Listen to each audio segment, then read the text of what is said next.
Years ago, I visited a family in their home in Gainsford Avenue in Glenashley, and I don't remember much about the visit. I do remember we were trying to resolve some conflict, and it wasn't going so well.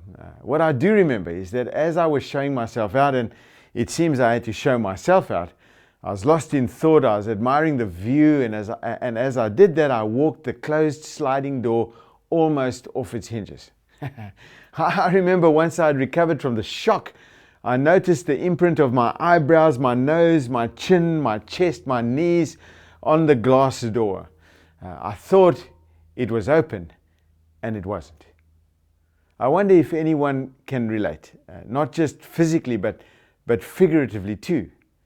Closed doors that have presented insurmountable obstacles to your life, robbed you of opportunity, stopped you right in your tracks. Now, there was a man who had so many closed doors in his life, so many obstacles in his way, and he discovered that hope has a name. John records in profound detail the story of this man's life. We find it in John chapter 9. He was born blind. Well, there's a closed door.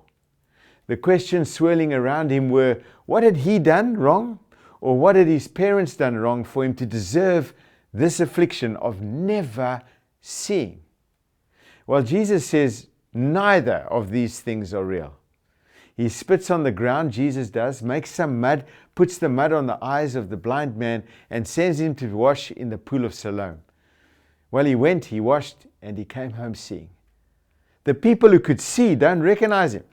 They can see, but they don't recognize this man, and they suggest that he just looks like the blind man who used to beg in that one place always. But the blind man insists. He says, I am the man. And they ask him, how then were your eyes opened?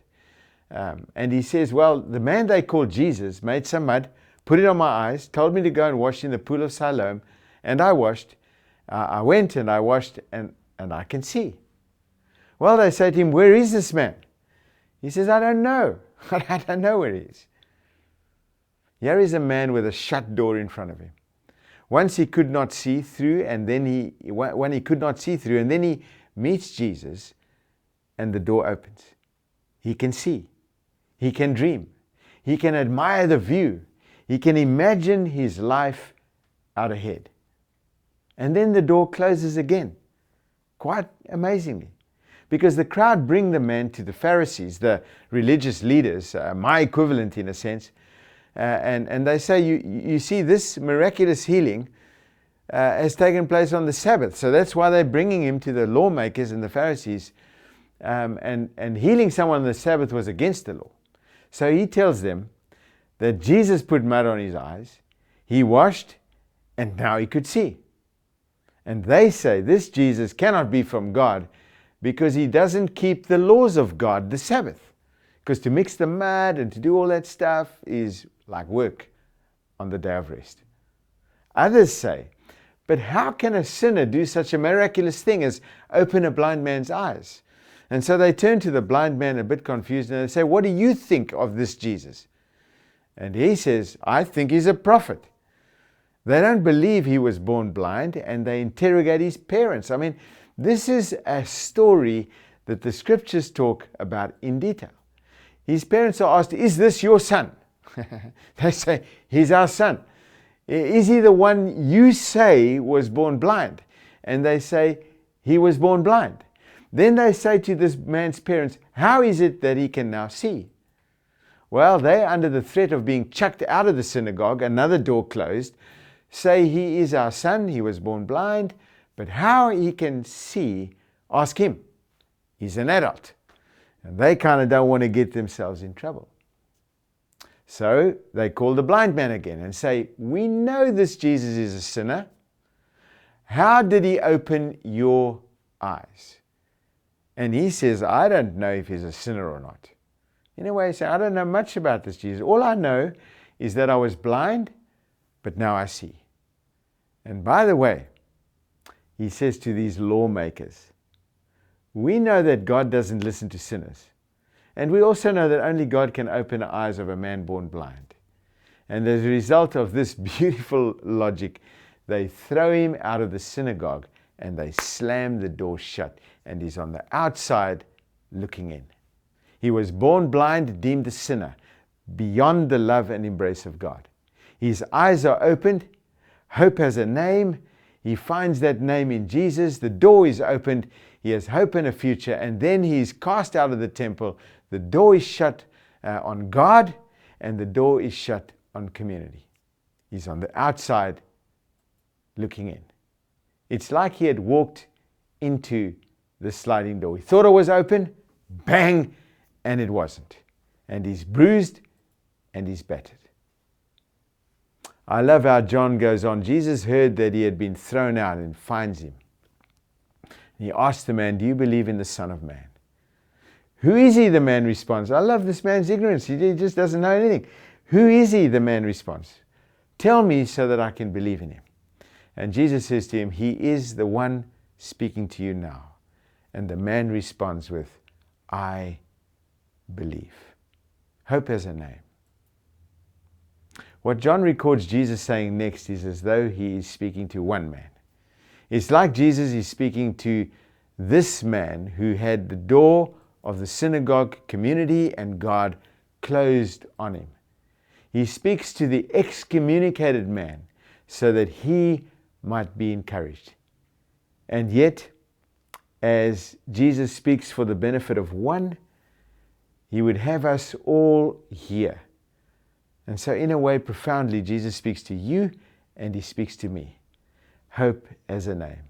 And this is what Jesus says. John, further on in John, "I am the door." I am the door.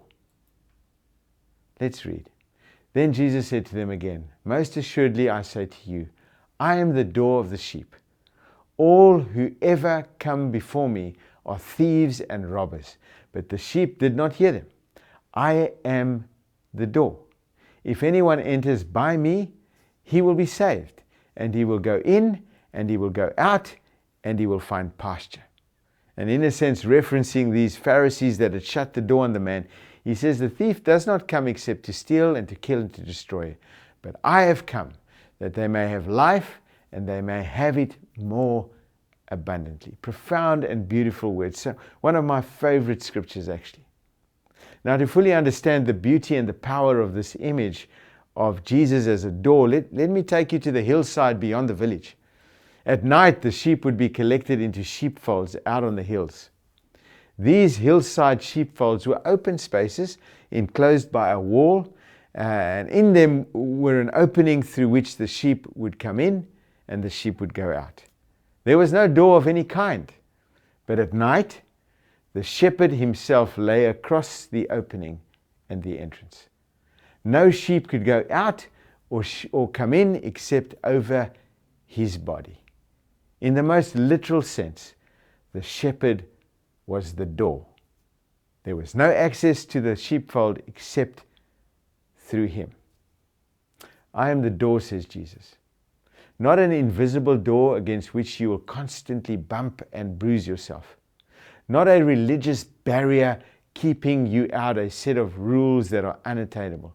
Not a set of impossible rules. In fact, if anyone, Jesus says, enters by me, he or she will be saved and will go in and out and find pasture. The thief does not come except to steal and kill and destroy. But I have come that they may have life and that they may have it more abundantly. I am the door. I am the door, says Jesus, to three things: salvation, to freedom, and to life. Not just life, but abundant life. So first, I'm the door to salvation, says Jesus. Before Jesus, men and women could think of God at best as a stranger and at worst as an enemy. As a blind man, he's excluded from the community and God because he is considered a sinner or the product of a sinner. As a healed man, now able to see his sin overcome or negated, he is excluded because the God who healed him broke his own rules and healed him on the Sabbath. So he's excluded from the community and God. He's locked out of the temple. I love this man's story. He says, I don't know where this Jesus is. I don't know what kind of a man he is. I don't know how He restored my sight. I don't know how He saved me from my lot. But this I know, I was blind, but now I see. When he's confronted with Jesus, whom he does not recognize, he responds with, I believe. And he hears Jesus say, I am the door. Through me, you will find your healing and you'll be saved. The door is not shut, the door is open, and you can enter. I wonder where you are in the story of your life, because I couldn't help remembering mine. I grew up as the son of a Methodist minister, and my parents modeled a life of sacrifice and service. They got it right and wrong, and as pastors and as parents, but they lived free, breathing in and out the grace and the love of God. My mom still lives free to this day. But it became apparent to me over time that there was an expectation of me, a glass door, if you like, that I kept walking into. It was an expectation that was greater than I could attain. No matter what I achieved or attained, more was expected of me. And if I failed, that failure was magnified. I mean, I remember moments when if I and 5 of my friends messed up and got it wrong, it would be said before us all, from you 4 boys, we expected this, but from you, the pastor's son, from you, we expected more. It's okay for them, but not for you. I suffered from what I've called the hardening of the oughtaries. You know, you ought to have done this, you ought to have been better, you ought to have done better, you ought to have done it differently, you ought to have. And I don't know about you, but even as I say it now, it feels like a weight beyond. Even now as a pastor, I get some hardening of the oughtaries. You know, you ought to have done. You call yourself a pastor. It didn't help that at every youth gathering, I would hear for 45 minutes how bad I was. For 5 minutes how good God was, despite me. And at most gatherings, I would be compelled, it seemed, to give my life to Jesus. Again, not believing. At one point I said to my dad, I gave my life to Jesus last night, and he said, what, again? And in a way, that was his gift to me, because at that moment, it was like my seeing moment, was my blind man moment before Jesus, who asked, do you believe? It's like I could say at that point, enough. Here is Jesus, the door, through which I meet God as loving Father who delights in me. God is a Father who knows me and loves me still. A God who longs for me to come home and welcomes me in. Here is Jesus, the door, through which I am saved and being saved, because we are all a work in progress, aren't we? I imagine if the blind man had said to Jesus, I don't believe, he would not have been struck blind again. He was being invited to see more than just the beauty of the world around him, but to look through the door and to see God, a God who loved him, God who forgave him, a God who dealt with his past, a God who embraced him, a God who saved him. And hey, as you reflect on your story and your life, which side of the door do you stand? I'm not sure what glass doors you've clattered into, what religious doors you've been battered by, what hurt and pain you carry, what failure you quietly endure as you live each day, what failure of others have caused you pain and left you bruised and battered. Jesus says to one man, and because he's speaking to one man, the significance of those words for you and me are heightened. I am the door. Enter through me and you'll be saved. And we enter by saying with the blind man, I believe. I don't understand all things, but I believe. And I receive your love and your grace, God. I believe. I believe. Maybe today you would be wanting to just say that. Enough. Enough. I believe, and I wish to follow. Second, Jesus says, I'm the door to freedom. He says, anyone who enters through me will be saved and will go in and out and find pasture. Jesus uses a well-known Hebrew phrase. To be able to come and go without being harmed or molested was the Jewish way of describing a life that is absolutely secure, absolutely safe, and absolutely free. If a man and a woman could go in and out without fear, then the country was at peace. The forces of law and order were supreme, and they enjoyed a perfect security and a freedom. Even as I say this, the Holy Land, Israel, is in a place where freedom is so limited right now. Jesus' invitation is to a people to enter through Him and be able to move freely. It's an invitation to freedom. A leader of a country is to be one who can lead them out and bring them in. There's this idea of freedom. The person who is said to be obedient to God, he or she is blessed when they come in and when they come out. We read that in the book of Deuteronomy. The psalmist explains with certainty that God will keep him in his going out and in his coming in. This is a beautiful freedom. In the day-to-day coming and going of my life and your life, God is there. It's a freedom. It's a freedom in a pretty hostile and dangerous world. You know, for sheep beyond the pen, danger lurked. There was the weather, there was the terrain, which was at times harsh with big cliffs they could fall off. There were predators that were on the hunt for some tender lamb, right? In their going in and in their going out, they would be free. In their going, there was God, and it was a freeing way to live, knowing that wherever you are going, God is already there. I've loved the words of Jesus to Mary outside the empty tomb.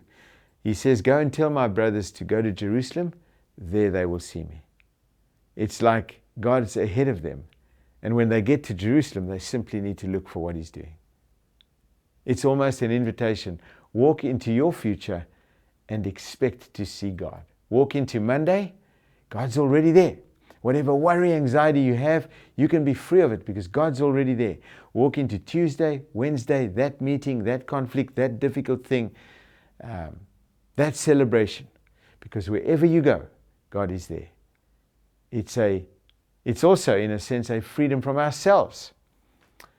This analogy of the door and the sheep breaks down for me a little. You know, sheep are incredibly stupid animals. They would nibble themselves lost, from one tuft of grass to another tuft of grass. And when they look up, they don't know where they are and they don't know how to get home. They would charge over a ravine blindly altogether and then be stuck. They were prone, and I come to understand this, to throw themselves on their own backs from time to time out of alarm for no apparent reason, unable to right themselves and therefore find their way home. Can you imagine it? Now perhaps you can relate. You have short-sightedly nibbled your way from one temptation to another and you find yourself lost. You find yourself in a seemingly inescapable ravine and you have simply done something incredibly foolish. I'm the door, says Jesus. You will come and go and you will find pasture. I will be with you in your most stupidest places. There will always be a way, a door to walk through. Because hope has a name. I am the door. You're coming and you're going, says Jesus. It's an invitation to freedom, to live lightly and freely. Lastly, Jesus says, I'm the door, and I have come that they, you and me, may have life, and that they may have life more abundantly. You see, Jesus is the door to a fulfilled, meaningful, joy-filled, and purpose-filled life. If I had to ask you what robs your life of joy, meaning, and purpose, how would you answer? I'd love for us to have a discussion, but I imagine your answer would center around the quality of your relationships. When those who are dying are asked what they regret, when their lives are coming to an end, what did they regret? They say they regret the time lost with family and with friends, the time squandered through conflict and through hurt. The time lost while they chased after everything else. To live abundantly seems to be loved, and to know you loved, and to love. It's why the central instruction of Jesus, and we talk of this often, is to love as He has loved us. To love completely, to love sacrificially, to love gracefully. So loved and loving, we live abundantly now and forever. What's the quality of your relationships like? Can Jesus, the door, invite you to walk through and to invest in those relationships, fix what is wrong, take the humble road, and waste no time? I have come that they may have life, and life in all its fullness, life in abundance. I wish I could make this a little more complicated and sound a little more clever, but it seems so simple. Hope has a name. We all stand in front of an open door, not a glass door that we're walking into and can't see. And we have an invitation from Jesus. He says, I'm the door. Enter through me, find healing and salvation. Enter through me and find freedom as you come and as you go. Live lightly. Enter through me and find abundant life, meaning and purpose and joy. And we enter by saying with a man born blind, I believe. I might not understand all things, but I believe. Let's pray together. You may be saying it's time. You may be saying it's enough. And today all you want to say is, Lord, Jesus, you are hope with a name. And I wish to simply take up your invitation to salvation and healing, to freedom, and to life in abundance. And so I say with a blind man, I believe. And I'm going to walk through the door, and you will lead me, and you will guide me. Deal with my past, be present in my today, and show me your plan for my future. You are the door, and you invite us to walk through it. If these are words that you'd want to pray, then pray them now. And let's see what God does with you and with us in the week to come. God bless you. Have a great Monday, Tuesday, Wednesday, or whenever you're watching this. Amen.